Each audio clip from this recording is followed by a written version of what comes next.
देश का मिजाज वेस्ट। नमस्कार। लेट्स माइक देश का मिजाज और खबरें वेस्ट से। जोधपुर के सेंट्रल जेल में बंद प्रसिद्ध क्लाइमेट एक्टिविस्ट शिक्षाविद सोनम वांगचुक अब जेल की पैरक को बेहतर बनाना चाहते हैं।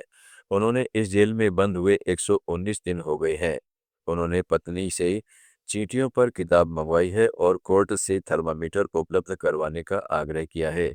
वांगचुक ने मंशा जाहिर की है कि वे थर्मामीटर जैसे सरल उपकरण से जेल बैरकों को बेहतर बनाने के लिए पर्यावरण अनुकूल वास्तुकला पर प्रयोग करना चाहते हैं।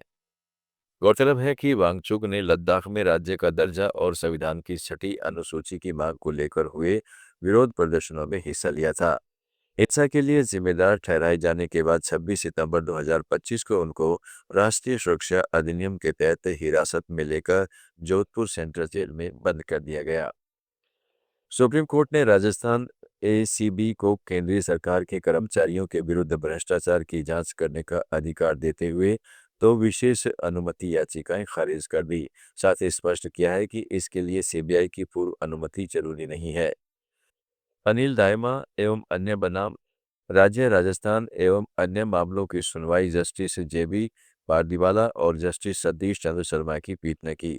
राजस्थान एसीबी ने केंद्रीय कर्मचारियों के खिलाफ भ्रष्टाचार के मामले दर्ज किए थे। कर्मचारियों ने शीर्ष कोर्ट में एसीबी के अधिकार क्षेत्र को चुनौती दी थी। राजस्थान सरकार ने बसंत पंचमी और नेताजी सुभाष चंद्र बोस की जयंती के अवसर पर प्रदेशवासियों के लिए खुशियों का पिटारा खोला है। जयपुर में राजस्थान विश्वविद्यालय के कॉमर्स कॉलेज में एक कार्यक्रम में मुख्यमंत्री ने प्रदेश के विद्यार्थियों के लिए 1,000 करोड़ रुपए से अधिक की सौगातें दी। 3,34,000 छात्र छात्राओं को निःशुल्क साइकिलों का वितरण किया गया। 4,40,000 विद्यार्थियों को 53 करोड़ रुपए के ट्रांसपोर्ट वाउचर जारी किए गए। साथ ही विभिन्न छात्र कल्याणकारी योजनाओं के तहत 3,06,000 छात्राओं के बैंक खातों में 126 करोड़ 81 लाख रुपए सीधे हस्तांतरित किए गए।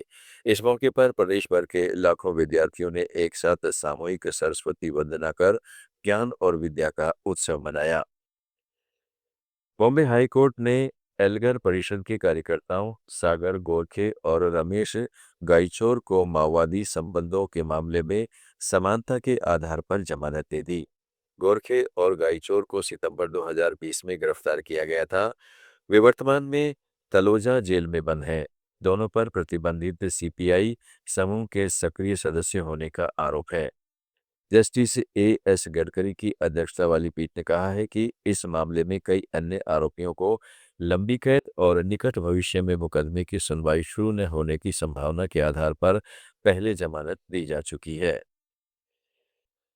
महाराष्ट्र में ठाणे नगर निगम चुनाव के नतीजों के बाद मुंब्रा की राजनीति में उबाल आ गया है। नवनिर्वाचित एआईएमआईएम पार्षद शहर शेख के हरे रंग वाले बयान को लेकर भाजपा ने मोर्चा खोल दिया है। पूर्व सांसद किरीट सोमैया के नेतृत्व में भाजपा के एक प्रतिनिधिमंडल ने उम्ब्रा पुलिस थाने में शहर शेख के खिलाफ शिकायत दर्ज कराई है।